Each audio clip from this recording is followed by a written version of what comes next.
Welcome to Designing Hollywood Podcast in association with the John Campea Show. I'm your host, Phillip Boutté Jr. Designing Hollywood Podcast show is dedicated to all things movies and its industry professionals. Today's episode is dedicated to Agatha All Along and sponsored by Western Costume Company. Hi, I'm Gilbert Musali, the new president and CEO of Western Costume, welcoming Designing Hollywood back to Western. This is our men's tailor shop, where we're custom making clothes all the time, alterations. This is our women's custom made. We can make anything you guys need us to make, alter anything. We can deck out a full army if you want in our military department. Thank you, Designing Hollywood, for coming in to see Western Costume. Hope to see you soon. Maddi Carroll is an LA-based costume designer for theater, film, and television. She is a proud member of Local 892 as an assistant costume designer and Local 705 as a finished costumer. Past credits include work on Agatha All Along, Perry Mason Season 2, and Our Flag Means Death Season 1. She holds her MFA in costume design from UCLA and her BA in theater from UC Santa Barbara. Christine Casaus is a member of the Motion Picture Costumers Local 705 and the Costume Designers Guild Local 892. She grew up in New Mexico, where she studied small-scale bronze casting in undergrad and went on to study costume design in grad school at Carnegie Mellon University. Christine worked as a costumer on WandaVision, Thor: Love and Thunder, and Blue Beetle. She is currently working on the second season of Fallout. Daniel Selon is a Los Angeles-based costume designer working in film, television, and theater. Originally from the Twin Cities, his years as a young performer on stage at the Children's Theater Company in Minneapolis, Minnesota, instilled a deep love for costumes, puppets, and the magic of transformation. He earned a degree in theater and music from Occidental College in Los Angeles, where he began his costume career. The Marvel Studios Disney Plus phenomenon WandaVision captivated both audience and critics alike, and it marked the beginning of Daniel's rich collaboration with award-winning costume designer Maya C. Rabelo and Marvel Studios. Their work garnered a Primetime Emmy Award for Outstanding Fantasy Sci-Fi Costumes and made way for Taika Waititi's Thor: Love and Thunder and Warner Bros. DC Films' Blue Beetle, with Daniel associate designing. Thoroughly enjoying a life in the superhero realm, Daniel went on to work with Sam Raimi on Doctor Strange in the Multiverse of Madness, and most recently designed the costumes for the follow-up to WandaVision, starring Catherine Hahn's enigmatic witch Agatha Harkness, titled Agatha All Along. Welcome, welcome, welcome. Welcome to the show. I want to talk about how you got started in the industry, just so that people know. So let's start with you, Daniel.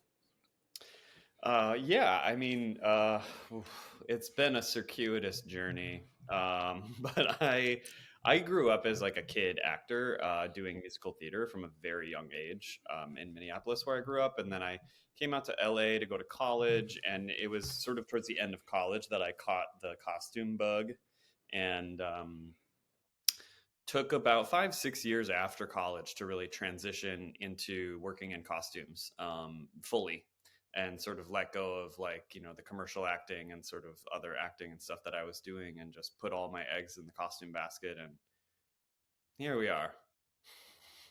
And then Christine. I guess there's a few tributaries. My mom sewed for me and my sisters our entire lives. It was always, Halloween, and Marty busts out, like, just disappears for a couple hours and comes back with like full costumes, school projects. And then I did a lot of sketch comedy and improv, but when I was doing sketch, I always was like, it would be so funny and make it perfect. And I was busting out with some costume elements. And then I went to art school. A lot of my pieces were very narrative based. And then it just, like, I think narrative is the operative word, and storytelling. And I just got this idea, then obsession about costumes and costume design and the nonverbal elements of storytelling through costumes, and went to school and got a degree, then moved to LA and just started the hustle and rode an amazing wave with some really great people. And that's how I ended up here. Thank you. And Maddi? When I left my small hometown, I went to college for a psychology degree and just happened upon a theater design class. And when I took that class, I changed my major in like 2 weeks. and I've been pursuing costumes ever since. And I wanted to do it as a career, and I didn't have the resources, so I came to LA and went to grad school at UCLA, and then PA'd, climbed the ladder, and feel so lucky to be here now. And then now that you guys you're in the industry, you're working, you're kind of thriving, like what are some of the challenges that you faced in terms of like just in your career and being in the costume department and kind of working through that? So tell me just like a general broadness of, any challenges that come to mind. Christine, I Daniel. can answer. Yeah. Gosh, I mean, just from the like days of not being in a union and hmm being an aspiring costume designer and that whole hustle, and then to like getting into 705 at the time and being like, oh wow, I don't have to do everything, to then getting deep in like other jobs where it's like, do I have to do everything now? There's so many like ups and downs, and I think for me the most successful part, and this will probably be repeated by all of us over and over, is finding people who you connect with like on a intellectual, soulful, humorous level, who really see you. And it's not always a yes and, it can be a no but because, and that's great, but it's hard to find that. And I think most recently the challenge for me is I had that, and now I miss it so much if it's not always there. That's the newest challenge. How do I continue to do my best, when it's just you're getting to know new people on a new team? Does that answer the question? That answers the question. Yes. Anybody else have an answer for that one? Discovering design and you're a theater kid and you're doing little drawings and like this is what design is, you don't realize once you get on a big scale in film and television the stamina that it requires. And so just like it's actually a conditioning to be able to work those kind of hours and still have a creative muscle and remember to like use that muscle also even when your body is tired. And so that was just something you wouldn't expect when you first choose this job, but yeah. And then are there any, oh, Daniel, did you have an answer for that one? Okay. I just love that I like piggybacking on Christine's answer about sort of like, finding the team and getting in with the people that you really vibe with, it's can't be understated. And it's also this sort of, there's a little bit of like alchemical magic to that because timing wise it doesn't always work out that you get to be on the same project with the people that maybe you are the closest with or you work the best with. And somebody finishes a show and then they move on to the next one, that makes them unavailable to jump onto the other one with you, and so you kind of get into sync with people and then you get a little bit out of sync with them, and so like the family grows and you end up really having a sense of this community in this town and around the world, but especially in Los Angeles where there's so much production. It's it's a really big part of the equation, I think, is like the humans that you connect with. I tried to explain that to someone. Someone was saying, what's it like working in costume or like in film in general? And I said it was kind of like you go to the same playground to play every day and the same kids are there, but you're on different teams or different like places, right? So you pick the team and sometimes you're on the same team, then sometimes they get picked and they're off on this other side. But then if you do that enough times, you're doing that same process with a bunch of people that the teams are just different. So it's kind of an interesting thing, but I was kind of trying to think about it. And like, I think that part of it, over time, it becomes a little bit easier because then more and more people. But I like the community aspect of it a lot because it's something that is kind of an unseen part of the job. One other question that I want to ask you guys just before we get started into the meat of the questions is, what inspires you? So when you were growing up, like what films inspired you, or like what filmmakers, or like what genres, like just what inspires you? Anybody can take that question. I mean, I have two brothers, one older, one younger, and my older brother was like a super voracious reader and like watching movies, and he loved horror, and we watched, he exposed me to a lot of like horror and sort of things that I probably shouldn't have seen at a very young age. And it really affected me, it imprinted me with like just sort of not even just the genre of horror, but like films that maybe had an intensity to them or a stylistic look to them that opened up my brain. And I think having had a lot of influences very early on in my life set me up for having like lots of different tastes. And so I would say that I'm inspired by everything. I'm easily inspired. And so, I'll be like, my dog is like, pooping on the sidewalk. And I'm like, oh, this flower is so pretty. I'm like, oh, I must make a costume inspired by this flower. Anybody else? Maddi, Christine? Yeah, I think for me, I wasn't exposed to a lot of art and things like that growing up in where I'm from. But I picture myself as like a little girl looking out the car window, listening to like your iPod headphones and just like picturing a music video in your head. And it's so funny because I think about when I was first introduced to costume design. At school, we had a really big BFA and dance program. So when we were first designing our first pieces, it was for dance concerts. And so you were listening to the song and like figuring out a visual that wasn't necessarily even character driven. It was just like story or feeling driven.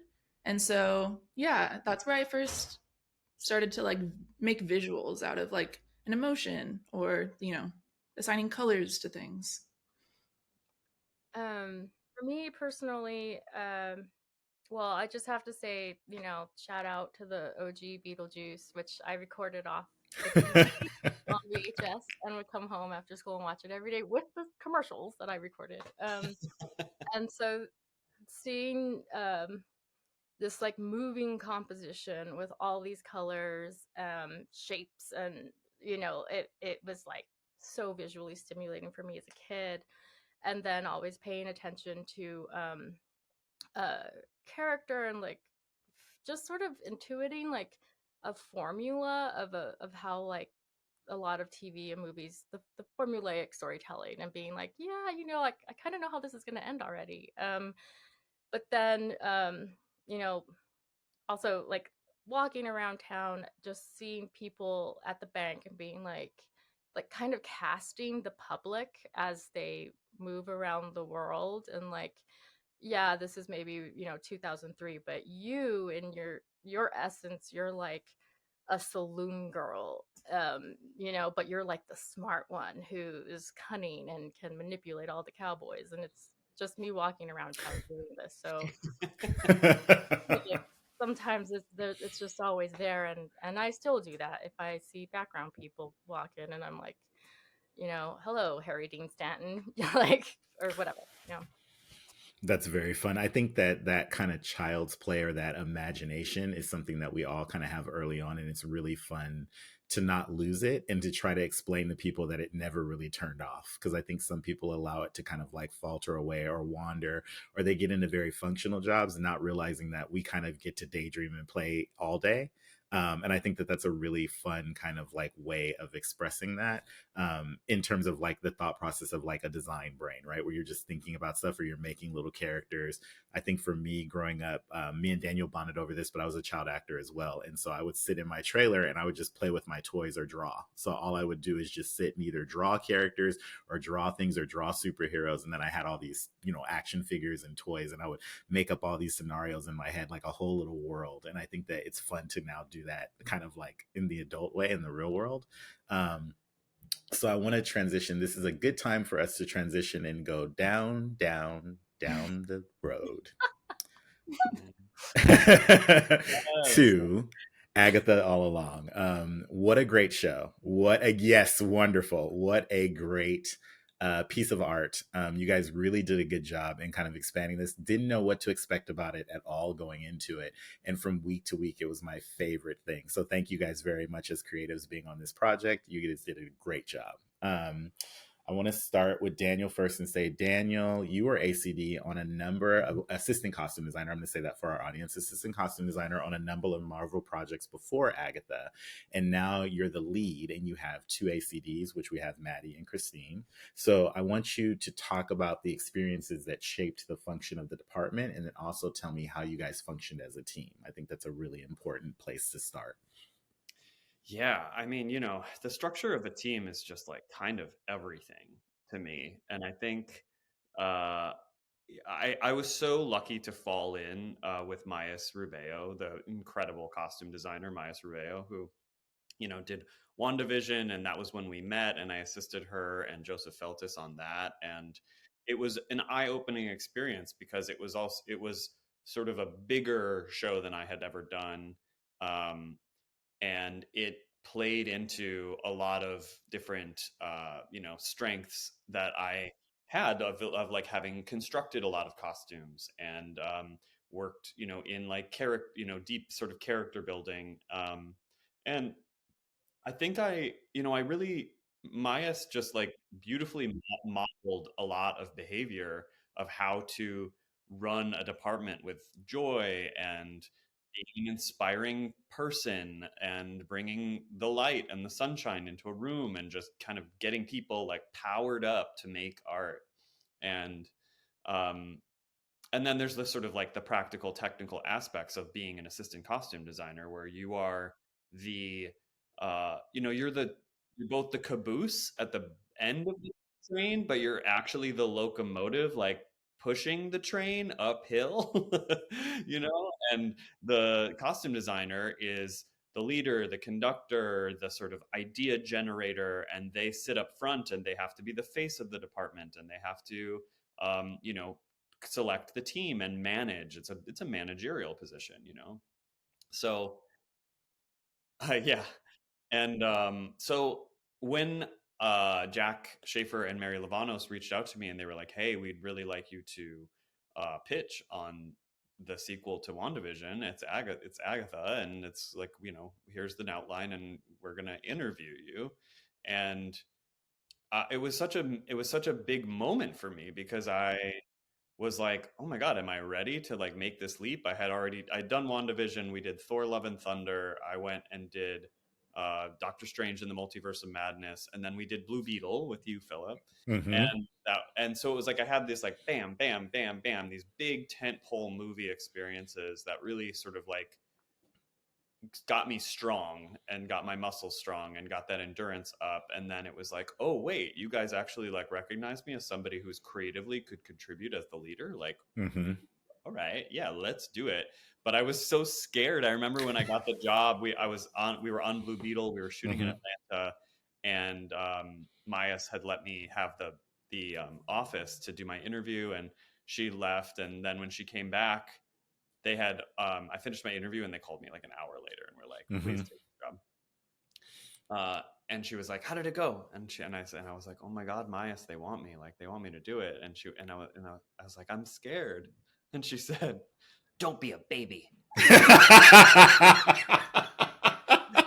I mean, like with the most love. And in my memory, she like had like a leg kicking motion. Yeah. Out of the nest, which I don't think happened, but in my memory it did. And so, I just take the spirit of that as like, she nurtured me, she loved me, she taught me, and then she was like, fly free, little bird, And I think that our success on this show is proof of how that all sat inside me. And so when I selected Maddi and Christine to be my ACDs on this job, it was with all of the history of like how I knew I functioned best as an assistant designer and what I needed to give, and what I knew the designer needed. So I kind of was pretty strategic, and I was like, Christine, you are incredible with character, and you're a brilliant stylist and shopper. She's like an octopus. She can find things from all over the world and tiny little things from little shops. And it's just like, she just comes back after a weekend of life and there's like some kind of magic in her hands. And that ends up in the show every time. And Maddi just has this like a steel trap mind that can organize information, and also she knows materials and fabrics and construction super well.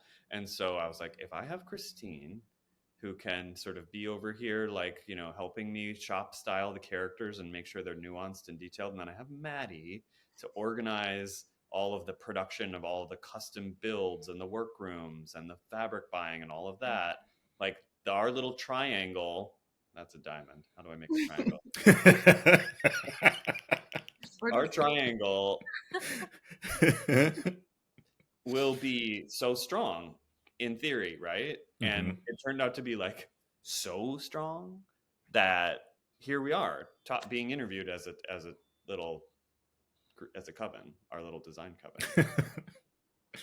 You guys have I had made up an acronym a while ago, like silently to myself to follow, which is it's code. It's KODE, so it's code with a K, and that was for kindness, organization, design, and energy, which is, I feel like, what you have on this team. But also I want to give a big shout out to Mayas. Love you, Mayas, to death, because I think that people really forget kindness and the fact that you want to be in a place where you feel trusted and respected and loved, and enough trust to do your job, right? So that trickles down, and what a wonderful kind of legacy of that to have continued to you, Daniel, and then to you to bring that to your team, because it really does make for the most functional department, but also like a really great design team in general, because everyone can kind of contribute, but they're all trusted to do their parts.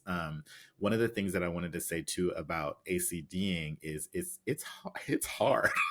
It's really hard. And so when I talk about organization, I know that each one of you guys had your parts. In learning to be an ACD, I was lucky enough to learn that with Daniel, who is very organized, to the point where I think that when you were saying that you were nervous or scared about taking the job, I was just like, why? And I think as we can all see it, you already had all the factors. You were already doing it. You just needed a place to kind of express it. And it would just be, you know, little things like Maya's would say something like, she would just casually be in the kitchen and she'd say something like, it'd be really nice if we had such and such and such. And she'd walk away. And then Daniel would tap me like, that's you, like, write it down. And I'm like, what? Like, what do you mean? It's like, oh, that's me. Oh, I gotta, you know, like, it was like a very, like, a kind of a thing. So I think that I want to talk about that process with you guys in terms of like ACDs and kind of how you split that up, your delegations in terms of how you kind of did this project and how you approached this. So Christine, can I start with you and kind of saying like what your term with your tasks were as an ACD on this? Like, what were you focused on? Well, mostly shopping and, you know, curating from existing garments in the world, whether or not it was shopping or rentals. And, you know, we went in kind of knowing this was going to be the broad division, and that is sort of where my brain gravitates, and always. And I just have to say, like, the brain of Maddi Carroll is just, it astonishes me all the time. And even when I would try and like Maddi out with like organizing my shopping, I was like, it's just never as good. And so anyway, a big thing is like, this was the division, how we approached it, and it was so strong in that way. And I think like just being okay with where you're not as strong, I won't say weak, where you're not as strong, and like just kicking ass on where you are, like, that's good. And that is, you know, part of the energy that you need to bring to within yourself, because that also feeds the team and the energy in the team, and clears your bandwidth to really focus on what you're doing. And so, you know, we kind of approached it like I remember Catherine's first fitting. It wasn't just her first couple costumes. Like we it was a 6-hour fitting, and we went through almost all the episodes. And it was, there were moments where like there were big conversations, you know, that coming from Catherine, that are like, well, what is this though? But the why? Because we, you know, obviously we're not going to get it perfect that one time, and we ticked a lot of boxes, but it was broad strokes. And specifically for recording studio, she was just, but it was a big conversation. And I remember we had to kind of stop, put a pin in that one, and then coming back to it, those conversations that we had, and the questions she had were great and hyper infused when we actually got to that fitting months later. And I think like a lot of our intuitions on who that was, like it evolved, but those seeds were still there, and I was very proud of us in that moment and those early conversations we had. And like this world that has, it's a huge world with these other little towns and cities, and we approached it holistically in that way. And that was, I remember being surprised with Daniel, like, really, we're gonna do all of those, we're gonna try to do all of those? And I think it was really good. It was fodder for the future conversations. And then Maddi, same question. Tell me like kind of what you focused on as well. Yeah, I mean, I just think back to the early days, and what was really magical too was that the three of us shared one office. So like, even though we started to diverge in a little bit of like what we were, in charge of, the foundation was so strong amongst the three of us that we all were on the same exact path or road, if you will. So that's like, everything was so cohesive because the foundation and the design process was so unified, so that by the time we needed to divide and conquer, it was already sunk into our skin, And so it was incredible. And I did a lot of like workroom management, deadline management, working with vendors, making sure everything from like the graphics got printed on grain, so that there was no issues on the cutting table, working to make sure that that all the little veins came in together and everyone was happy and we weren't leaving anybody hanging. Because when you are working on something this big and you have so many vendors and so many makers, they're just there and they want to make and they want to build, and you just have to try and like be there for them and make sure that they feel seen and that you're not holding up their production. And so that was a really, really big priority for me. While we're talking about that, talk about the design process in the room. So I want you guys to talk about like, where do you begin? Are you all working on individual characters? On the show, you have a lot of custom built costumes. So what does that process look like? I really want you to like walk us through it. I mean, the beginning of the design process of this project was me alone at home, kind of like digging through all the old art books and stuff that I have here, and sort of internet research, and just honestly like kind of meditating and thinking about like, just trying to call in the first emotional responses to the material that had been written. And then because I didn't have Maddi and Christine right off the bat, it just wasn't in the cards to have them start on the same day as I did. So I worked for about a week and a half, almost 2 weeks, just gathering images. And then another dear friend of ours who we've worked with a bunch of times, Caroline, formerly last name Skubik, she helped me with a ton more research. So I kind of like, set up the ball, and then she just really just like slammed it over, to the other side, and put together this huge deck of research based on character and color and texture and all these things. So then once the three of us, Maddi, Christine, and I, were in our office, our desks were arranged in such a way that we could just have a constant conversation in the room of like, okay, we're working on this character. Let's like Alice's jacket and bodice. Like, here's where I'm at with that. I've been thinking about this. Here's my little download. And they would let me just like yak and yak and yak. And I gotta talk it out. And then when I finally finished, they'd be like, okay, cool. So, we'll find some things and then we'll get them in, and maybe we do a fitting and just try to see what shapes are working. Or is that something that needs to be custom fabricated? We just would have those conversations to sort of start to pick apart the messy pile of the idea. and start to parse it out, like doing a puzzle. You know, you got to like turn all the pieces over, you got to figure out which ones belong on the edge, and kind of, you know, and you're all just hovering over the table. So I think having that like little inner coven space of like the conversation was immensely helpful. And then even on our creative Zooms with like Jack and Mary, you know, we would create a presentation and sort of show early illustrations and research images and stuff. And they would be positioned so that like I could see them over my screen, and they would be like, remember to talk the idea of the poison dog. Oh yes. And so it was a little bit like, you know, they were constantly sort of pumping me up and feeding me, and and then I was like leaning on them, and the more I leaned on them, the stronger I think they felt, and were able to sort of have their autonomy, you know, in their individual lanes. And so I think it's a very delicate balance of like trusting the people that you work with, um, to be their own artist and have ideas, but also they respectfully always deferred to me and be like, Daniel, what do you think about this? Daniel, what do you want this to be? Or, you know, will you make a choice on this? And if I felt like overwhelmed, or I didn't have time, or I just like couldn't figure it out, I'd be like, I don't know right now. Like, why don't you pick it out? You know, this is yours. This one's yours. And actually, very specifically, by the time we got to episode 109, which is Agatha's backstory in like 1750, I was like, Christine, this is your episode.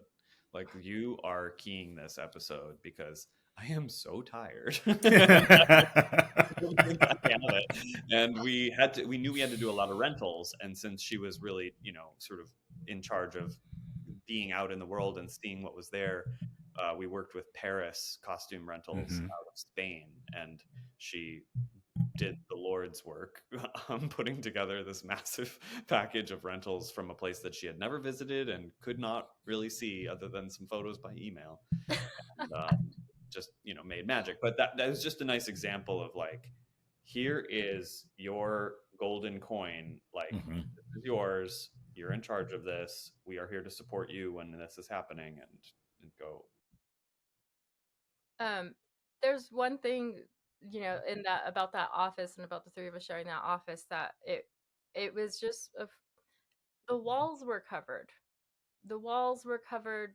It was almost like it reminded me of my room when I was like 14 years old. Like, walls covered and just the weirdest shit ever, you know. And not that we had like the weirdest shit in there, but like we had an altar, and we would add these trinkets to the altar, and then the full immersion of seeing not just our illustrations or our boards, but our research, having our research around, and uh, seeing that as I am working, and you know, thinking about this character element or that character element, it really affects how you work, even when you know, you're on day whatever and you're kind of blind to it already. um it was such a luscious creative like room to inhabit. um and I think that really informed a lot of how we approached. And I remember, you know, different times, each of us having some sort of personal anecdote of like either who we were at a time in our life that connected with Alice's energy that she's bringing, or Jen's, and like feeling safe in a, you know, our work where it can feel so high stakes, to like open yourself up in that way to, you know, I mean, I know Daniel is a very good friend, but he's also my designer, and feeling safe that way, I think like it's hard, and but also like for that to be heard. And then like there were so many moments where like that was just, it bloomed into something, you know. Jen's necklace, I was afraid I was like, should I bring this? Like, I don't know. Well, I own the OG chatelaine. It's a necklace, and years ago I was at an antique store and I saw this gorgeous object, and I was like, I must have this. And in one of our many conversations between Daniel, Maddie, and myself, like potion switch. And one morning I brought it and I was like, hey, Daniel, I brought this from home. I don't know. I was thinking maybe like pretend. What do you think? Like, that's it. That's the shadow lane. Send it to props. Get it. Yeah, send it right now. And it was just like, wow. Oh, okay. Yeah. This is amazing. Give me more. I love that story because it was like that. It was such a personal sharing from Christine. This like, and it was also a truly like ancient object that she brought in that there was like one of in the world, and we kind of all held it and turned it over in our hands, and we're like, is this the thing? Like, did this just walk into our lives in this way? And yeah, this is it. And it had such a big impact on the character, and it carries through graphically over and over again, and it just was this identifying character trait, and it came from inviting a personal um, sharing from your life as Christine the artist. Like, I love that, and this Were show is there, full of those. I was gonna say, are there other moments like that of things that just somehow found you guys where you're just like, okay, like this is the thing, or like it kind of organically came in? I mean, I don't want to speak for you, Maddie, but I would say that like when we cracked the Salem 7, that really came from your early design experiences and working with Mm. dance. Wouldn't you say that? Yeah. Because it was because the horde, which we called them at the time, the Salem 7, Mm-hmm. we knew it was very movement based. And so we wanted to make sure that our research also included like how can they use the costumes in their movement? Like, do they need something to push against? Do they need something to play with? What is the evolution of them coming out of them as creatures? And so, yeah, that was speaking to those early days of design really helped in that moment. Is that like I'm recalling a name and I want to make sure that I'm getting it right. Is that like a Martha Graham type reference? Is that the right dancer, the old school with the dress silhouette and all the movement? I just feel like that's kind of something I kind of picked up on a few of those things when you guys were kind of working. So the fact that you brought that dance experience in there is kind of cool. Because I think those silhouettes, when you're talking about the horde, their silhouettes are incredible. Like the way that you guys put that stuff together, their masks, the shape language of them, the different kind of elements or the kind of like animals that they kind of embody and stuff like that. They were also low-key terrifying, just kind of like knowing that they were like, knowing that they were constantly there. You kind of feel like that they're coming, but you're like not quite sure when, and they're like, are they going to catch up? Are they not? It was kind of this underlying thing. And then I think the design really kind of helped further that along. And we can talk about that too. I want to try to go to the details. The details in the costumes are extreme. You guys have a lot of them. And I want to know how you were able to achieve that level of nuance in a streaming show. And what was the approach to that, especially knowing how the pace is super fast. Anybody got a good? I was just thinking about what Christine said about all the visuals on the wall, because we created early on so many visuals, and it wasn't just research. It was like custom visuals, whether it be with our graphic designer or with our illustrator. And sometimes they were created before it being about a garment. It was just a symbol, or it was like a tarot inspired visual. So we had this infrastructure of visuals that lived with these characters that were not even clothing specific. They were just character specific. So by the time we got to know what those shapes were, well, it would be such a shame not to include all of this stuff we've already had. And it was, the foundation was there. All we had to do was make it magically make it happen. I've been thinking a lot about that specifically, like how many graphic images are integrated into each costume, and it is exactly what you're saying, because we had that research and those images, those symbols, those sort of line work or sketches or languages that were living on the mood board with that character, and I kind of like that that each of the characters has very graphic elements, that tell the story without just like telling, speaking it. And it made for a lot of work. So to answer your question, Phil, like, yes, on a streaming show, to have this level of embroidery and screen printing and like laser cutting and, just all these different, 3D printing and casting, molding, sculpting. Like we really ran it like a Marvel feature. There's just like you just go so hard because that's what's expected and that's what's necessary in that kind of creative design space.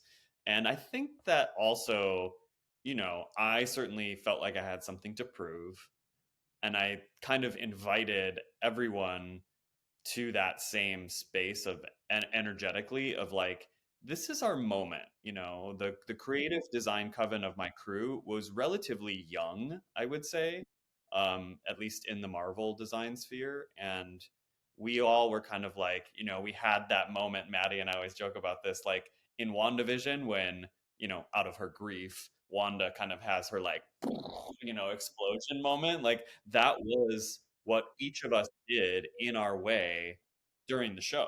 And we just sort of like gave it our all and let our greatest essence sort of burst out of us and be a product of design. Maddie, do you have any kind of anecdotes about this, about what Daniel's talking about, like going hard and trying to like going hard in the paint in terms of the design with the graphics? Yeah, I mean, like we all, again, like Daniel said, had something to prove. And I just remember being like, I want to learn what my limit is. Like, just as an insight to my psycho personality, I was like, I just want to know what my limit, like, let's go so hard. And I remember going to By Design, these amazing screen printers who know Daniel so well from all the past Marvel productions. And I went with like the 10th thing we were custom printing. And they were like, Daniel knows this is a streaming show, right? I remember Nancy saying this. And I was like, yeah, but but we got to do it. It's so that was really fun. Yeah, the process, I think what you guys lucked out with Daniel too is having known those processes so well and having a really good relationship with all those vendors. It was kind of like really being able to go from place to place, and then also for all of you guys, like having that at your disposal to be able to really show everybody what you've got, right? Like you've got the things and you just have to like put them together in a certain kind of way. I love this kind of thought process. I'm a big like just like kind of witch nerd, so I keep thinking of you guys sitting in a little triangle desk situation chanting the power of three will set us free. Like, I don't know why my brain keeps going to Charmed or like Destiny's Child or something. I feel like you guys made a really good trio, kind of knocking off things. Something I want to draw attention to, because we're kind of talking about it, but I do want to take a moment to really specifically talk about it, is the ACD structure and kind of the process that you guys have set up. And what I mean by that is the strength of having a design team, right? So it's not just having Daniel and then a bunch of people kind of like filtered out. It's a strong core of a design team where everybody has their elements that they're bringing to the table. And for any of our producers, directors, anybody that's watching, is to really understand how this is a core element of the costume department specifically, and that ACDs really do bring a part to the design team that is, crucial and kind of necessary to that design process. Can you guys kind of speak to that a little bit in terms of how that process worked on Agatha, but also just in general? Because I want our audience to hear how that, functionally works and to understand that it's not kind of a supercilious thing and that it's actually a necessary part of our department. Yeah, I mean, I think I am curious to hear what you guys think, or want to say about this. But I I just think it's important to sort of recognize like each person who's working on a production, and it was my job in this scenario to choose who was working on that production, and I did that by meeting with people individually, one by one, and saying, we're going to design witches. I'm building a coven. Are you a witch? Would you like to join my coven? And people were kind of like either really into that, or it was very clear that maybe this was the project for them. Um, and I think looking at other productions as well, like the person may hold an assistant costume designer may hold that title, but like Maddie has her master's degree in costume design. Christine has studied costume design endlessly and worked as her own costume designer. Like so we are gathered artists together because each person brings so much knowledge and experience and taste and their own ideas. I always say to the group, like, I sometimes will have between like 40 and 60% of the idea. And I'll bring that and be like, and I don't have time to flesh out it to 100%. That's where you come in. So here's my 60%. Here's all my thoughts and feelings about it. Now it's your turn to add to this conversation for this character or this costume piece or whatever it is. And next time I come back and we talk about this, I want you to have added to it. So I think that level of trust is important. And it's just nice to be able to have this moment and sort of recognize that each assistant designer is a costume designer unto themselves. And that's actually how it functions in the contract within the Costume Designers Guild of IATSE Local 892. You know, it's like the assistant costume designer can stand in for the costume designer in any scenario where they are establishing a costume on camera, or you know, making a choice, or working with a vendor, or instructing, you know, the costumers. So it's a lot of responsibility, and Maddi and Christine just rose to the challenge so beautifully. Maddi, did you have anything to add? Well, yeah, I mean, I would agree. It's like, you know, but you can only rise as far as you're given agency to do. So just have to be thankful for Daniel giving us that agency, of course, you know, because it's everything, you know. If what the road gifted us was agency, then that is the biggest gift I could ever have. But it's also like, you know, maintaining the creative and being there for the creative, but being the vessel to make that thing real, and allowing to, like, being the person who's like, okay, here's the wonderful, beautiful illustration and all the research that's on the page. How do we make this physical and real? And so my perspective is like, okay, how do I be the vessel between the workroom or the fabric buyer or whatever shopper there is to make this dream of the designer a reality?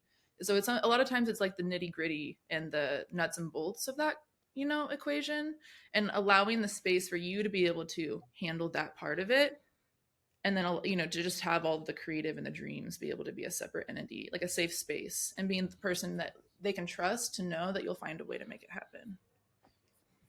And being what Maddi just said, being that conduit is not, it's like she said that so eloquently, but it can be so challenging and so difficult, especially if your workroom, as Maddi probably, you know, attest to, is like they're working so hard, they are tired, their brains are firing off in all of their creative ways to make this, you know, gorgeous garment not just look pretty, but it has to be put through a grind. And so then Maddi's coming and saying, I have this other thing that we need to make, and here's this other thing, and the schedule changed, and having to the like eloquence, but also the responsibility to, you know, she has her designer, and then she has her workroom, and sometimes it's like the go ask your mom, go ask your dad, and you're being pulled in so many ways, trying to keep both of sides happy and not, you know, overly stressed out like that. Interpersonally, those energetics can be so depleting, and then but yet you have to go to set soon, and you have to establish this character, and you have to make sure that, you know, these prints are coming, that the fabric from Italy is being FedExed on time. You know, it's so hard. Like what she did on the show, I'm always impressed with how she can manage all of those things. And then also just speaking for, you know, all ACDs out there, you're kind of one of the last bastions of like making the shit right. And making like being there so your designer can be thinking about the future things that are coming, and making sure that, you know, the set people understand exactly how you want a collar to fall. Those nuances, you know, can really fall on you. And you know, like people who work on set are rad. This is not a slant against that, but like the different functions of all of our jobs sometimes make our focus is different, and that's why it's a collaboration, so that we can communicate and not be afraid to say like, hey, that needs to be better, or whatever, you know what I mean. So that's where ACDs their work can be so demanding, and if something needs to arrive on a Saturday, pretty much it's the ACD who's going to make sure they get it and that needs to go. I wanted to bring this up specifically for your show, just because I feel like it's a really good example of when this process works well together. Specifically because I know it's streaming and, it's a show and a television show, but what you guys did, the level of costume design and the amount of specialty costume mixed in with like them changing costumes at every single challenge and all of those things, it looks effortless, but I know it wasn't easy. And there's so much detail in the shift of change in each one of those episodes. It looked a lot more like I'd say grand, or like it feels like you took what you had and made the budget look even bigger than what you probably had. And I feel like that's a really good testament to your department, because it's hard to design, and then it's hard to get the design out there, and then to actually get it there on the day, right? And have it look good and have all of the pieces fall where they may. But I can tell that there was just a lot of work that you guys did there. I could see sometimes like the stress that you might have been under, just in terms of like the sheer amount of things you had to produce, but you guys did a really good job. And I want to talk about now, moving into that, talking about the details, or some of the details that we noticed. So first, one of the details that actually was really fun to me, especially in hindsight, was Mrs. Hart. I love her character just because she has no idea what the hell is going on. And I think it was funny to see the cast before the show came out sing the Witches Road song, and she still has no idea what's going on. And it was confusing because you're like, why isn't she singing, or what's going on? Then you watch the episode and you're like, okay, this is great. Can you talk a little bit about her details and kind of how you kind of spoke to that aloofness in? Yeah, I mean, she was sort of a red herring a little bit, and it was decided I would say late-ish in the game, when we were working out her look, that she would be such a pawn in telling the story of who the Green Witch actually is. Um, and I think that note actually came from Kevin Feige. I think he was sort of like, we want, I think it was like, do we, don't we put her in floral or not? Do we make her, is she going to be gardening so heavily? Like, are we really pushing this? And then I think he was like, yes, we should believe that she is it. And it just hasn't been fully revealed to us or her yet. And so I mean, that floral blouse, I think, was actually from Talbot's. I heard it wasn't. There was that joke about her purse from Talbot's, which was a Jack Schaefer improv special on the day on that, which was so funny. But yeah, I mean, we really leaned into like, where would this lady shop? And we bought those things, and then we styled her in that garden look, and then we made the hat, because I love hats, and I used to work in the Western costume hat shop, and it was just like, let's decorate a hat. And so we went, pretty design heavy hat. But I think what it did was it took her out of this very civilian pedestrian space of like just a Westview um, member of the town, and brought her up to the sort of same volume level as the other witches when they arrived to Agatha's house to enter the road.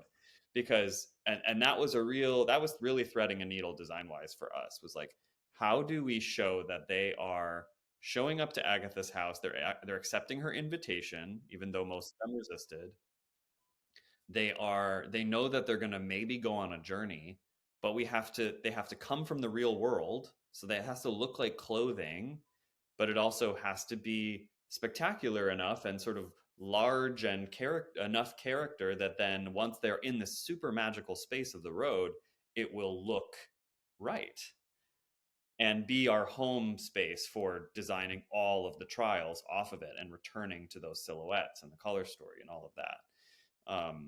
So yeah, I mean, Mrs. Hart was, I would say, a delightful discovery. And Yes. then fit in, and Deborah Jo Rupp can literally make anything funny and entertaining, and so I just love her endlessly.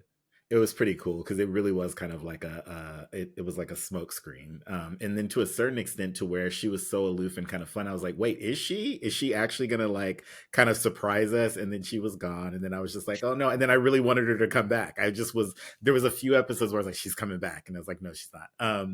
So there's also then the detail of Agatha's shoes. There's kind of a little detail in there where it seems like she always has these very stylish shoes that maybe contain a buckle. Can you talk about that and like what that's about? Christine. Oh, Christine. Yeah, sorry. Neighbors now are setting up a table outside the window. So yeah, okay. Shoes. There's so many good shoes in the show, and they are all because of Christine Casaus. All right. Okay. I do love shoes, but that is not why I feel that it is integral to get the perfect shoe for a character. You can be in a fitting, and when you get that one shoe on an actor's foot and they know it, their walk changes. Like they become the character in the fitting, and it gives me chills every time I see that. And I loathe the phrase like, oh, you'll never see them, you'll never see them.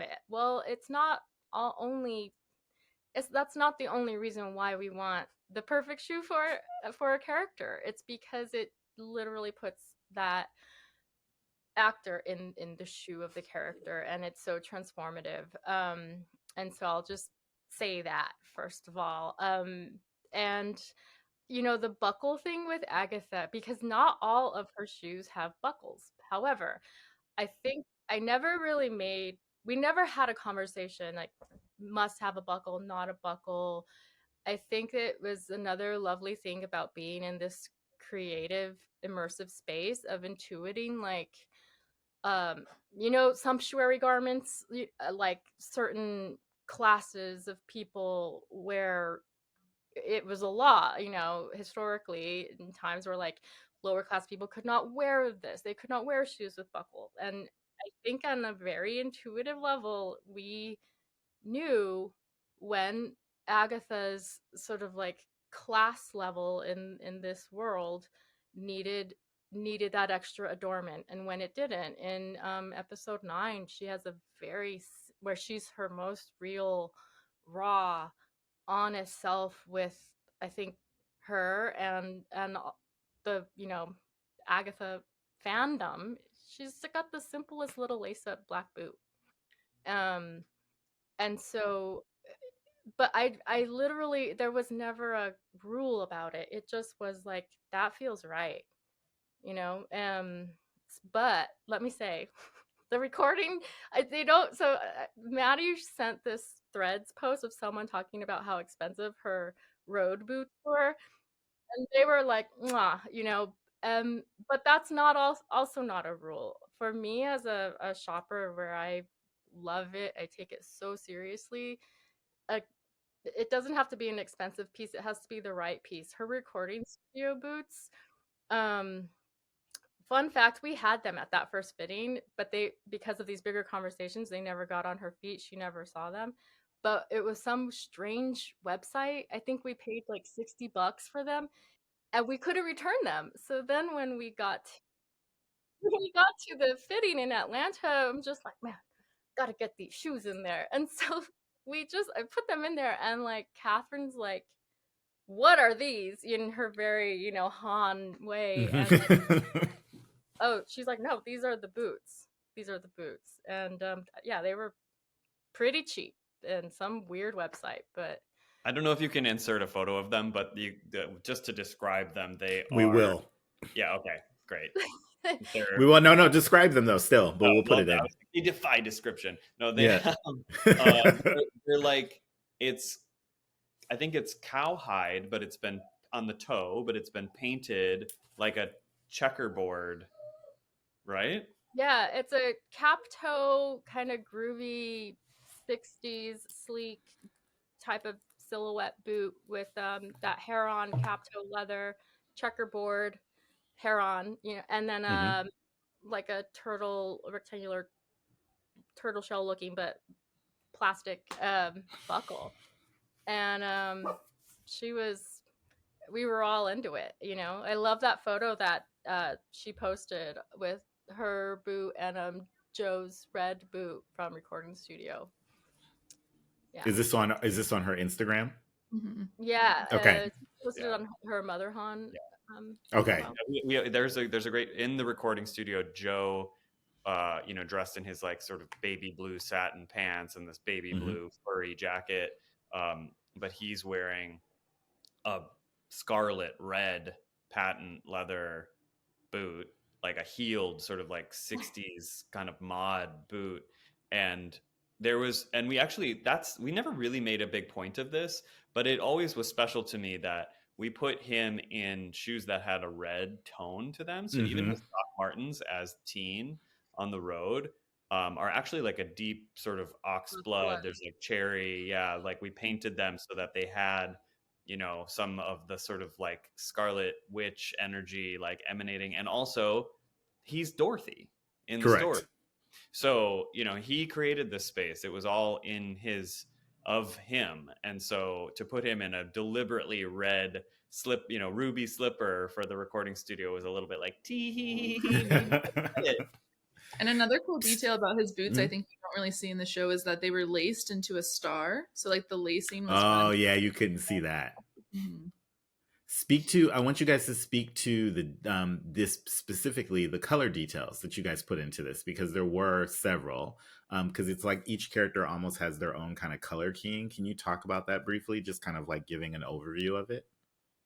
Yeah, I mean, Agatha was pretty simple. I remember very early on in my very first pitch to Jack and Mary, it was that we would carry over her color story from WandaVision, because establishing that character and her superhero or her super witch look was important.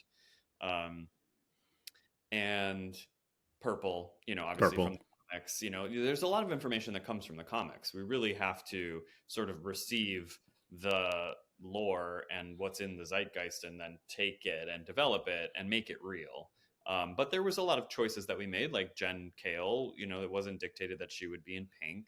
And that ended up being just exactly right. And like Lilia being in yellow, because it's like an air color, air sign, divination, sort of intuition, these things that are all airy. She's sort of, dotty and floaty. Once we sort of landed on the color breakdown, the spectrum of what they would be, it gave us that home base of the color story for all of their trial transformation. So we always made sure that either the color was represented in their trial makeover, or the silhouette, or an element of it. Like Agatha always had some tailored elements to her garments, tailored shoulder or, lapel and collar. And so that it was as if her long, road witch coat was just being transformed over and over and over again. Can we talk about that? I want to stop because that's one of the questions I had is, can you talk about that look, like her tailored kind of very sharp, crisp jacket? Because it's such a statement when you first see her in it, especially because we start the show with her kind of not knowing what's going on or like where she is, and she kind of comes out of that. So the first time you see her in that, it feels like a very powerful piece. Can you talk about like what your design process was there? Yeah. That honestly, that coat came to me. Like it was the very first thing I thought of when I read the outlines to pitch on the show. I was like, oh, well, she must wear a long trench, like sort of tailored trench coat. It just was there. It just existed. And in my mind's eye, I didn't know exactly what it would look like, but I knew it needed to be something that gave her, a stature, like a silhouette that would be recognizable in many different scenarios. It needed to, give her like a gravitas because of the way that Catherine embodies characters and clothing. I knew she would wear something like that. Well, Catherine herself as a person likes to wear suiting and some menswear, and it sort of is. Agatha also has that sort of blend of mask femme in her outward expression. And so that felt right. And then I also was like, oh, well, they're witches. They should have skirts and it should be voluminous and they should be, like kicking around all this volume of fabric. But it didn't necessarily, it wasn't gonna be right or functional on the road for all the things they needed to do if people were in skirts. Yeah. And so we figured out a way with our brilliant cutter, table person, designer Marilyn Madsen, who this was her very last show she did. Shout out to Marilyn. Shout out to Marilyn Madsen. She did like 15 years of Marvel movies, so she really gave birth to some of the craziest super suits you've ever seen. Yes. And this was her very last show before retiring. So it was like this was her sort of final gift to the world, was this garment and doing Catherine's looks in the show. And she figured out how to put that much volume into the skirt portion of the jacket. It has these deep box pleats, and there's like 5 sections of them, and it's a ton of fabric. So that when she does turn and the centrifugal motion and she whips it around, you see that's like she's got this big skirt on. I'm so glad that people have latched onto it. I mean, the number of people that have reached out to me on Instagram and tell me videos of themselves making the coat. They were making like, the coat. "This is the thing. I'm going to climb this mountain. I need to make this garment for myself." And then it's like process videos, and then it's them wearing it like out, in the world. And it's just so cool that garment really stuck in people's craw. It's the first time you see it. It's so powerful, and it very much so has a masculine energy to it, in the sense that it just feels like she's got this domineering kind of like she's in charge, kind of like, and now she knows who she is again. And then it immediately almost, excuse me, it sets her character on the path of being like, now that she remembers who she is and then she knows what she wants to do, it's like almost like it's that underlying kind of note of feeling like she wants to kind of get all of her power back, right? It's like but she feels like she's wearing it instead. Like she's like, okay, I'm gonna kind of get there and I'll fake it till I make it, kind of deal, which was kind of cool. And I also wanted to take a moment just to pause really quick and shout out Marilyn again, because Marilyn has been a hero to a lot of us behind the scenes. And knowing that this was her last show was kind of a really special moment, especially because it's a shining piece that really shows her craftsmanship, that a lot of people won't understand back home. But that wasn't just like a jacket or a beautiful piece of tailoring. That jacket could have looked so many different ways and fit so many different ways. But due to Marilyn, it fit perfectly.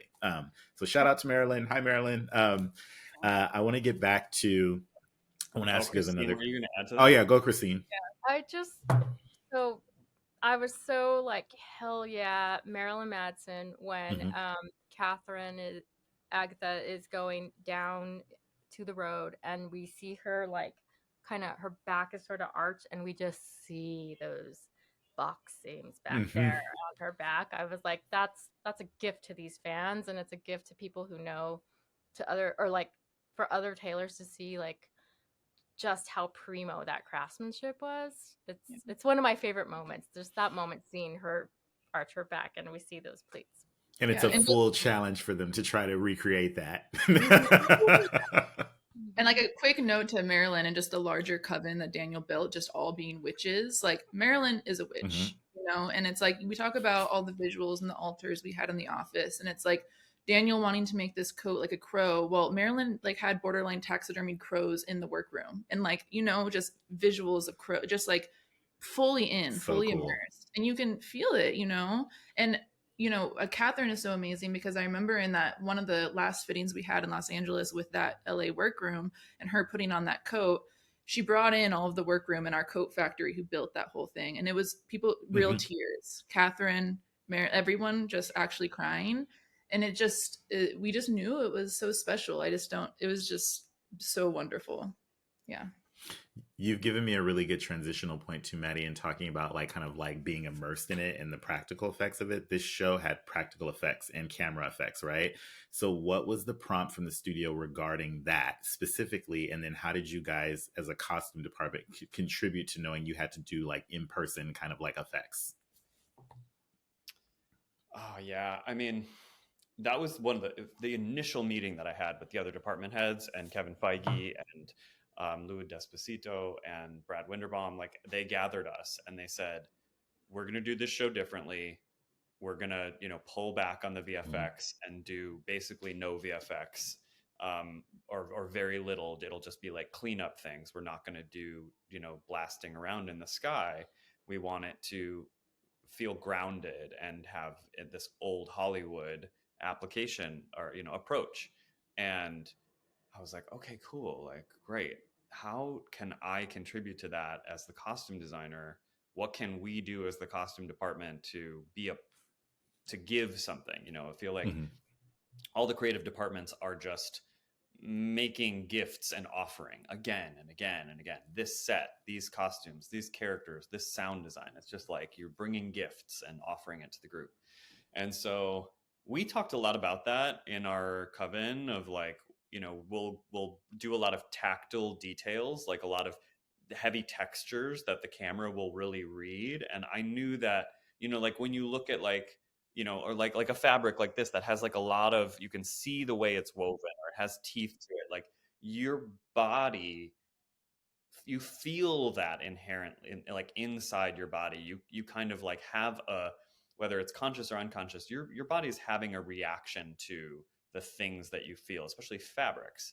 And so I knew that we could add to the practical magic of it if every witch had lots of details and sort of different things that the camera's eye could land on, and that would feel that would keep us grounded in the space of the road, which was guaranteed to be intentionally artificial.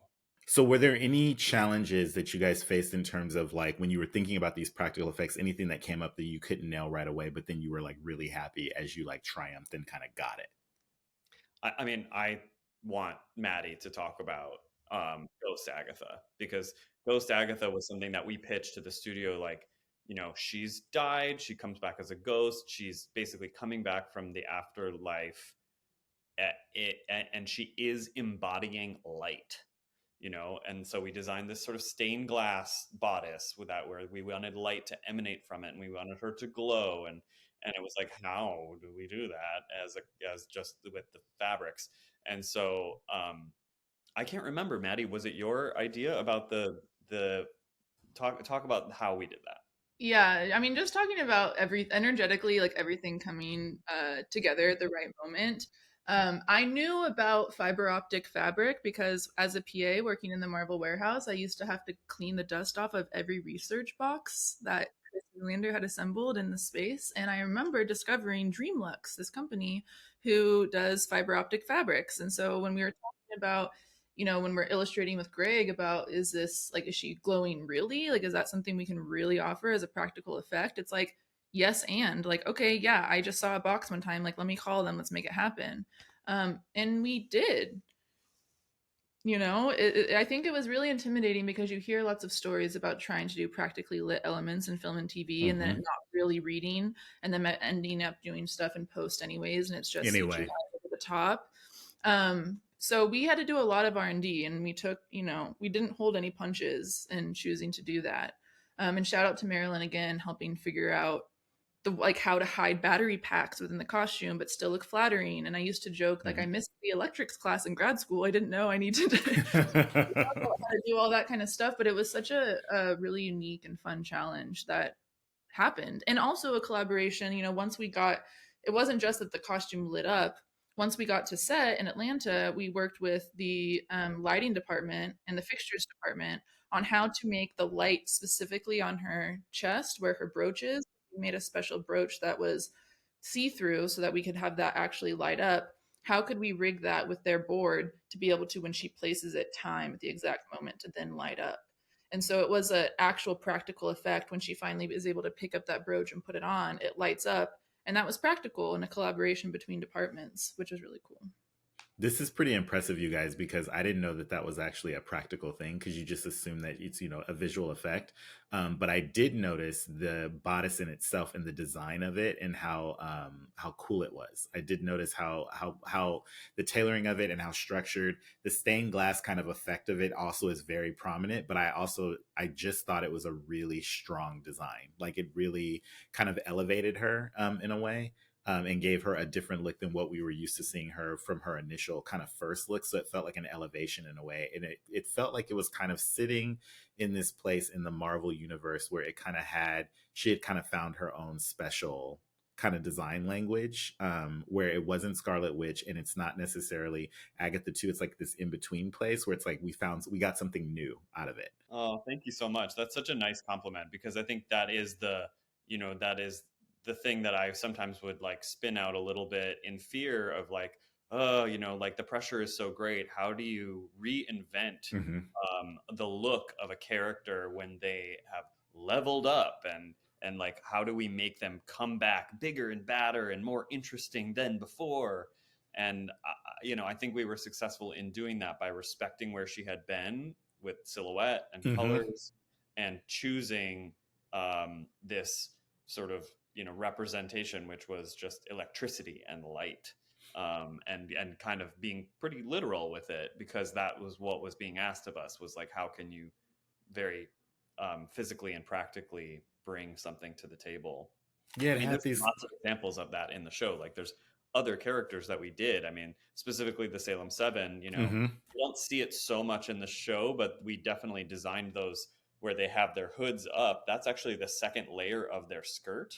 And so we Yes. engineered it very specifically to sort of origami fold, and it had all these integrated Oh, that's they could awesome. be inside this space, and they did all their creepy stuff, and then they could just bam, and it would explode, and sort of they would peel out of it, and then that would just fall and become the second layer of the skirt, and then they're running around doing all the things without ever stopping. And so Never noticed that. That's incredible. So you're saying when we saw them in their hoods, that's actually a part of their skirt that's folded up. exactly. That's pretty ingenious. Can you talk about, let's stop for a second because I want to give them some time. Talk about designing them, because they just had so much character, and talk about the kind of different things you guys were looking at, because that's one element that I don't think that most fans would have known. So is there anything else that you kind of want to point out about them specifically? What do you guys want to talk about this film? Mm-hmm.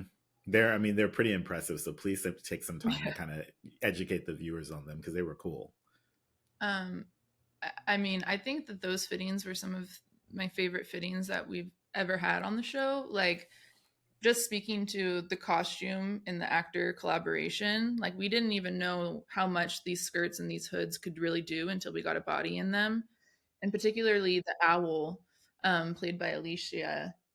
We found this moment where the skirt was like just half up, not fully origamied up, and that it still had a bunch of fabric hanging down at the side. And she started finding like a wingspan for herself as an owl. And this is just her discovery in a fitting, which then inspired. There's a moment where she's like perched up on a little hill on the road, and she's got just that portion up on her head, and she flies down and like lands on Teen. And in that moment, she was like, remember in the fitting, and I can do that with the wingspan, and then it can like fly off, and the hood just flies off when she does that effect. And so it was just really fun to have those kind of like formative moments that then carried through to action that we saw months and months later in the show. Yeah, I mean, and we knew that it would be a bunch of dancers and stunt women who have dance experience, and they were each kind of hired to, because of like, one was more of a contortionist, one was more of a, dancer, and so we picked a silhouette that would have been appropriate in the late 1690s, turn of the 18th century, from Salem. And we then expanded on that, and I knew early on that I wanted them to be differentiated from the rest of the show and our hero coven, so that they would be all black on black on black on black. And so then it became about playing with textures.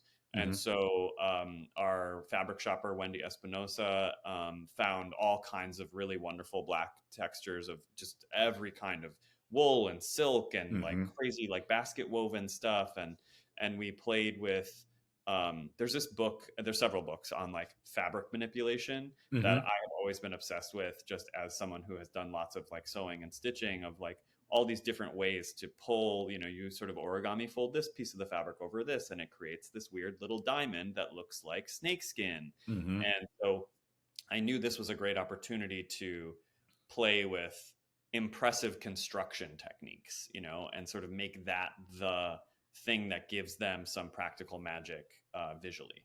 And the crazy challenge of this set of costumes is that we built them very early on, when the three of us, were still prepping in Los Angeles, and we had our Atlanta workroom where we would shoot the show.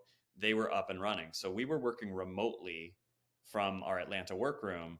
And so they made little half scale, or not even like quarter scale models, like little doll sized Salem 7 costumes That's that were cool. like this big. And then they sent them through the mail. So we like received this like collection of like creepy baby dolls in all these black insane fabrics. And then we basically like, I would take this, you know, on just a 2-dimensional sort of technical drawing, I drew out like, okay, here's the bodice, like use this section for something furry and this section for something more pleated and this section for something furry for the rat. And on this one, you know, make this center point the snake skin. And then we just sent it off to our incredible team in Atlanta. And then they were, you know, FaceTiming us and showing us like, oh, we have this technique. And I was like, okay, great. Put that on the shoulder of the owl because that'll look like feathers. And if you fluff out that, you know, the selvage edge of that fabric, it'll look a little kind of like matted fur. Let's use that for the rat. And so we just kept sort of pushing that along. And it was a bit of like a FedEx game of things back and forth. But eventually we like proof of concept made one of those small doll models and brought it to Jack and Mary's office in Atlanta. And they called me and were like, something really creepy and beautiful. And I was like, surprise. I don't think that people recognize how hard it is to do tone on tone as just design in general, when you've got something that's like white on white or black on black, and like making it to where it's not flat, right? To where it has depth. And then the fact that you guys had these animals that kind of like puts it together as well. And then the different silhouettes puts it together as well. And then the harder part of that is that they need to still move as like a coven or as like a unit, right? So they need to look like they're together, but then each one of them kind of has something that kind of separates them from the other ones because they're their own individual. So that was like probably one of my favorite things just as a design exercise, because I knew it was challenging. And I think you guys did it really well. Another one that I wanted to kind of point out too, or just to kind of have you guys talk about really quickly, is Wiccan, which is we see them first kind of like in this like different state versus when we see them at the end. Can you talk about that and kind of like the character arc of like kind of this discovery of who Wiccan is? Yeah, I mean, we definitely designed that as an arc. So we knew that we would have Teen as his little sort of goth, you know, adjacent teen character, and then would become Wiccan. And so we sort of identified what elements of Teen would be planted here, like start here, and then they would go become their 2.0 version when he powers up and becomes Wiccan. And so because we had to say like, okay, his genes, what happens to his genes? And we then decided like, okay, we'll use the same waxed denim, but we'll add, you know, stretch spandex sections to it, and we'll add leather, and you know, it's sort of like the doodles on the side of his jeans, which were like, you know, if you had a whiteout pen in class and were bored and sort of drawing on your jeans, those became the scattershot star pattern on the side of his Wiccan costume. So it was just really fun, and those were the kinds of ideas that we kicked around in our office, and we're just like, what about, you know, the belt? Like in the comic, he always has this circular belt element, and so I can't remember if Maddie or Christine found that the belt buckle that he wears as the Teen, which is very unusual and interesting, and kind of is almost a circle but not quite. And then when he becomes Wiccan, it's full circle and is like the comic. So you're sort of giving these actual physical garment pieces transformation trajectory. The hoodie was a fun thing, and that was a little bit me being a psychopath and saying like, we must also build the hoodie from scratch so that we can, when he soaks up his blood in episode 4, it starts to slowly turn crimson, and then by the time he becomes Wiccan, that's where the cape came from. Because I dislike when characters show up for their big reveal and it's like, where did they get that? Like, where did that come from? Yeah. And so we didn't want that experience to happen for the audience. And so we made damn sure that it was all grounded in choices based in real. And the other thing I'll say about the character Wiccan here is that we knew that he would probably go on and have a bigger life in the MCU. And this reveal as Wiccan in episode 8 in Agatha's backyard was, we didn't want it to be full super suit. So we didn't want it to be like molded, sculpted, cast. We wanted it to be a hybrid. That was the design goal. And it's interesting to me how much people have really just latched on to that and said, like, this is the kind of superhero suit I want to see. It felt very practical and very gradual. And again, it didn't feel like out of nowhere. You're like, oh, thanks, costume designer. Who gave him that? You know what I mean? Like, it just kind of, it gradually came. So by the time we got the actual reveal in the show, not only was it like a nice surprise, because some people had started to kind of try to figure it out. But I think when you finally realize what's going on, the reveal of it didn't feel like a brand new jarring thing. It felt like, okay, now we're seeing what it actually looks like. And I think it's also something that's just relatable to fans, right? Which is fans are just like, okay, this is something that I can acquire or something that I think that I could kind of like pull off. Did you guys have any challenges? I think the terms of like the crown, can you talk about the crown, the crown piece? Yeah, so that was a really beautiful collaboration with Russell Bobbitt, the props master. And he works with this incredible sculptor, Daryl Maloney, and wonderful digital artist. And they, came up with a draft of it, knowing that it would be inspired by the Scarlet Witch shape, but sort of more minimal, more of a band style. And then we had a conversation. We're like, oh, cool. Like, before you finish that digital sculpt, can you incorporate the idea that we've been working with on his chest, which is these sort of reverberation lines. This like, when you look at Damascus steel, it's like all of these sort of concentric wavy lines because of the way that it's pressurized. It's like made and forced into itself again and again and again. And we use that here as it was sort of like in the comics, his magic is often like represented in sort of concentric circles that are emanating out. And so we wanted that to be present, but in the fabric. So we printed onto his chest, onto the leather, like reverberating lines. And we were like, can you put that into the crown as well? So they took this already complex matrix of sort of very fine lines, and then they added a layer of like rings that sort of concentrically emanate through that. So it became even more complicated. And Russell was like, I'll try it. Let's see.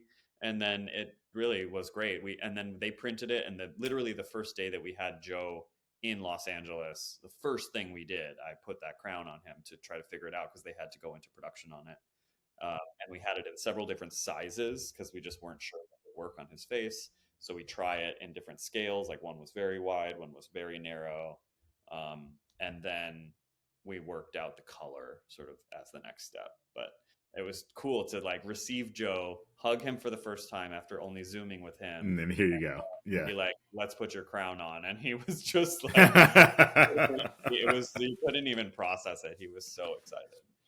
And then one of the last ones I want to kind of call out before we're done is Audrey Plaza as Rio or Death. Can you guys talk about that costume? Because that arc also, the costumes that you guys made for her specifically were kind of really impressive and organic and kind of cool and shapely. So give me a little rundown of like kind of how you approach that. Yeah. Oh, Aubrey. I love her so much. She said in our first meeting when she came, we did a body scan of her so that we could make a body form because we knew we wouldn't have her very often because she was shooting Megalopolis at the same time. So I was like, we need a body form that's exactly her body to work off of. And she said when we met, she was like, everything in my life has led up to playing this role. So there was like already an importance here. And so we took it very seriously, Jack and Mary had some really great ideas about the character that they wanted to hang our hat on this concept that in every costume, some part of her indicated the decay or the revealing of the same part of her body over and over again, which was essentially her ribs. So that when she became Death, we wouldn't have to make her a skeletal body, but it was already kind of existing in the shape language. And I thought that was so cool and so smart. And So we designed kind of starting with that. It was like, okay, well, here's the rule. We always need to reveal her ribs. We always wanted to show the tree of life sort of going up, the center part and blooming out over the bodice. Um, and we knew we wanted it to have things that indicated green and growing in the forest and plants. And yeah, I think it was a lot of development actually to get to the Green Witch. And maybe you guys can talk about that. What was that like to see me struggle? I wouldn't call it a struggle. It was like the hardest thing to flesh out because we see her in 3 beats and she's such a mysterious character. How do we allude to it without giving it away? Do you know? And like finding that rib cutout silhouette was really major. But I just have to shout out Daniel the thing about the flowers for her, because originally the little flower we see as a prop that she uses was in the illustration. We thought maybe her green jacket would have a little flower here. So we had one in the fitting that Ainsley, one of our specialty costumers, made. And we were like, oh, it doesn't really work there. And then because you have such an acting background, you understand the importance of giving the actor something. Aubrey just started playing with it and using it almost like a prop. And that is the genesis of that flower moment that we see in the show. And actually, so our department made all of those flowers. Ainsley made those. And so that's a fun. That's incredible. Yeah, she made like just had a bunch of flowers and took them apart and was like hand painting ombre petals. Amazing. Even Lady Death's flower, that orchid, very spidery looking orchid, Ainsley made and painted, and it's so gorgeous.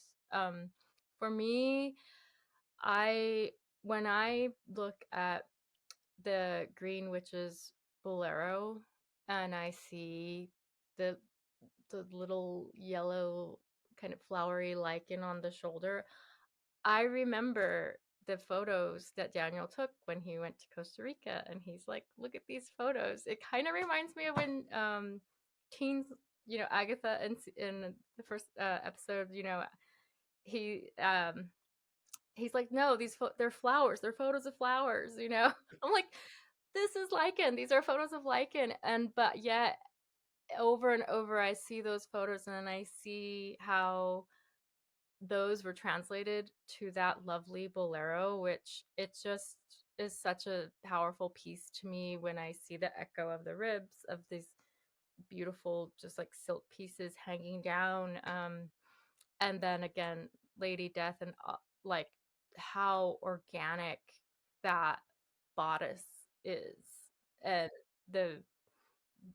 it's I know it's sort of like tooting your own horn, but sometimes you walk away and you might be like, well, yeah, I worked on that show. I wish it were better, but to see it and be like, oh my God, like I was a part of that.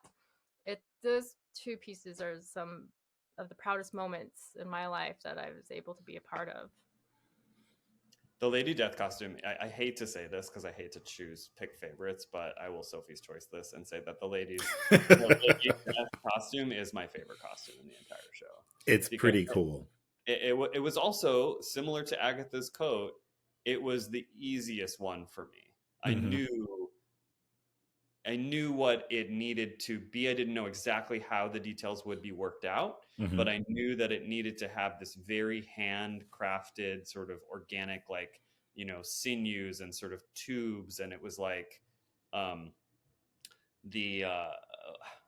Fern Gully, the like bad guy that's mm-hmm. like the soupy toxic ooze. I literally made my what a great reference. And I was like, okay, we're stopping everything and watching this music video right now. And that's the vibe, is like poison, toxic ooze mm-hmm. that's like formulated around her body and needs to be evil and dark and frozen in a moment, mm-hmm. and also beautiful, like arrestingly beautiful. And it also, like there was that image of Julia Fox like wearing a dress that was like a molded leather hand grabbing her neck, and that was mm-hmm. an early reference. And so I wanted there to be something that felt kind of constricting, like she's being strangled, but also just kind of clutching her, everything needs to have like she's got her tendrils on you, and that was the feeling we wanted to evoke. And I think it was just very successful. And Aubrey's such a champion. She just like instantly dropped into it and was the kind of, you know, doing this like undulating thing in the fitting room, and we were taking a ton of pictures and just figuring it out and looking at the pictures, and she was like, okay, let me try something else, and she would do these positions with her hands. And so just in the fitting room, we're finding that the vibe, so that when we share it with Jack and Mary and anybody else, we've kind of got a whole character that we're delivering, you know.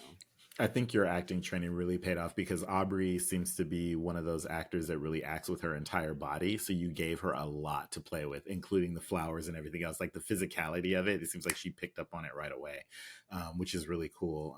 And I also want to say, based off of that, because I was looking at fan responses, it feels like you guys had a really positive fan response to these costumes and to these characters. How did that change? Like, did it change anything for you guys, or how did it affect you? Like, how's that been? Just seeing the work that you guys did like pay off. I mean, I'm originally from New Mexico. People who have known other projects I've worked on have never reached out, and like on a few, like some Lilia pieces, Lady Death, like people out of the woodwork. I'm talking, over a decade since we've talked, are like, holy shit, that costume, like, and it's like, thank you so much, like people who aren't necessarily costume people, like these aren't cosplayers I'm talking about. They see the costume, and that is something I think as costumers we're always trying to get people to see and understand conceptually. It's just amazing. Yeah, it's like so empowering, and it's wild because you put so much detail into it, and you're like, is anyone ever gonna see this? Is anyone even gonna notice? And then to do a show like this, where we're so like, how lucky to have fans of this franchise looking so closely and picking up on all of those details.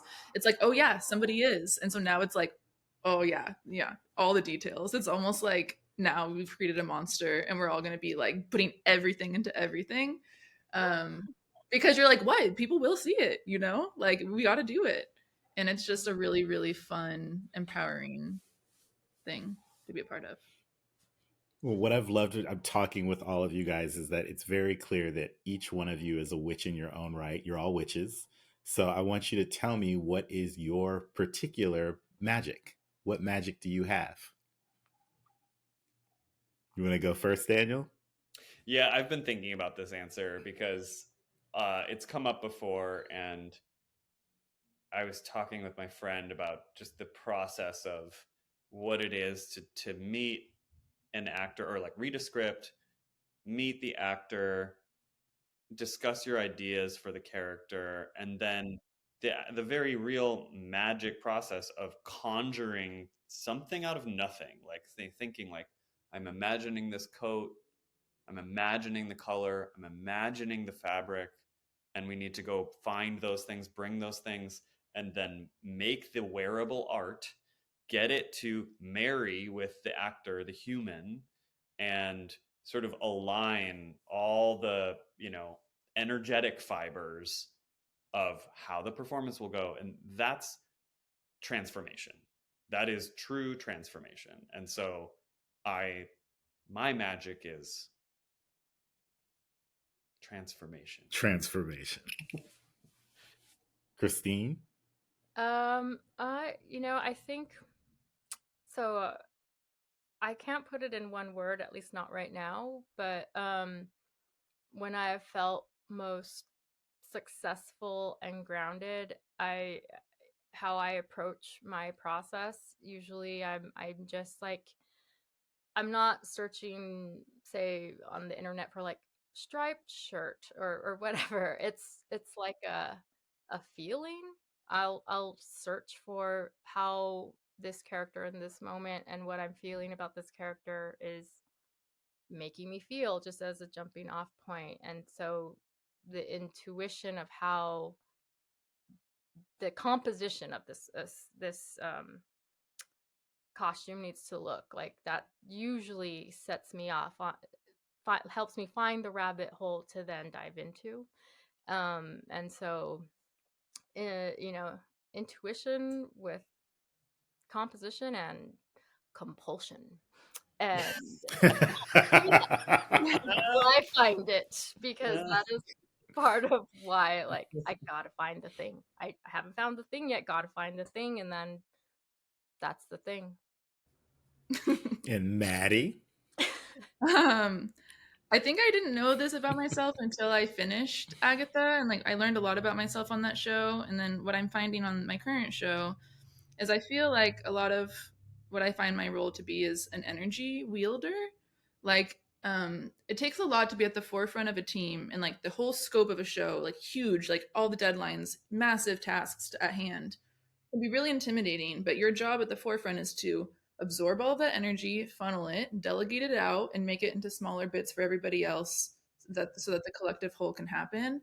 And it's like I've been feeling that energy physically, and I didn't really realize it as like a thing that I'm doing, is like taking all of that and then like seeing it at the forefront, channeling it, and then it actually, it feels like powerful. It's almost like I visualize Agatha then being like, you know, into making the real thing. So I think that I'm an energy wielder.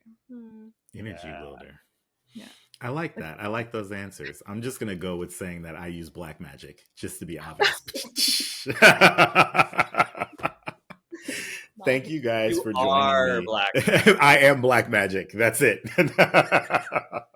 I want to thank you guys for joining me today, and I want you guys to, in the last question, I want you to impart something to the audience, which is your greatest takeaway from this project, and then also how you think that they, something that can inspire them to, like, if they're looking to do this type of work, what would you leave them with, or what advice would you give them? So actually, I'm going to go back. I'm going to start with you, Maddie. Oh gosh, this show meant everything to me, and I learned so much. Like, Christine, Daniel, you are my sisters in craft, and I just want people to know that, like, your strengths are your strengths, and you are only like made great. Like, the sum is greater than the parts, and just be open to collaboration and inviting people in. And it's so hard to not feel insecure, or that if somebody's way of doing things is different than yours, that your way is wrong. That's not what that's about. It's just different, and it's made better by that. And this show was such a testament to that. And I'm just so thankful for that, the reminder of that from the show. And then Christine? Yeah, I think it's jumping off of what Maddie is saying. If just know who find your allies, and do everything you can to continue to work with them, because that is where I think the real depths of creativity you don't even know you have are able to come up and well up and share with all these other people who validate who you are and your creativity. It was so creatively gratifying working with them, and I just can't wait until we can do it again. Strive for that. And Daniel? I strive for that too. This show was monumental in my life. It was completely transformative. And I find my life to be very different after this show. So it was kind of like a real chapter turning moment for me. And I would say that, like, my greatest takeaway is that the things you need, the ideas, the creative inspiration, the interpretation, your skills of interpretation are already in you. They're right here, and all we need to do as artists is be supported. That's finding the allies, that's putting yourself in situations where you are trusted and invited and welcomed, and so that you can have the confidence to call upon that stuff that's already inside you. And that's using you're just going with following your gut and following your whims and bringing joy and finding joy and celebration in the art making. It's really about the process. The product is a beautiful thing that we are left with at the end, but it's truly about the journey for me. And so I think trusting your intuitive nature on the journey. And then lastly, because we want people to know where you guys follow you, tell me if you guys have any social media and give your handles so that people can check up on you and see what you're up to. Yes, Anybody you can want to go? follow me at Daniel Selon, just my full name. And I've actually been dropping lots of Agatha deep dive stuff lately. There's lots of details in there and costumes and really good lighting, so you can zoom in and see what it's all about. Maddie? Christine, oh, sorry. Oh, go ahead, Christine. It's Go ahead. just Christine Casaus on Instagram and Facebook, same. Yeah, I'm Maddi, MADDI_Carroll, 2 R's, 2 L's, double consonants. Thank you guys for joining us today. I really appreciate it. And that was a very interesting episode, a very cool episode dedicated to Agatha all along. I want to thank Disney Plus and also Marvel Studios. Thank you to our sponsor, Western Costume, and thank you to our guests for coming on the show. And also a special thank you to founder, CEO, executive producer Martika Ibarra, co-founder, costume designer Marilyn Vance, and John Campea. Thank you all to the viewers for tuning in. You can subscribe to our YouTube channel and tune into audio version wherever you listen to podcasts. I have been your host, Phillip Boutté Jr. You can follow me on Instagram at Phil_Boutté. And that is our time for today. And thank you so much for joining. Thank you, Phil. Thank you guys very much. Love you all. Thank you for joining me.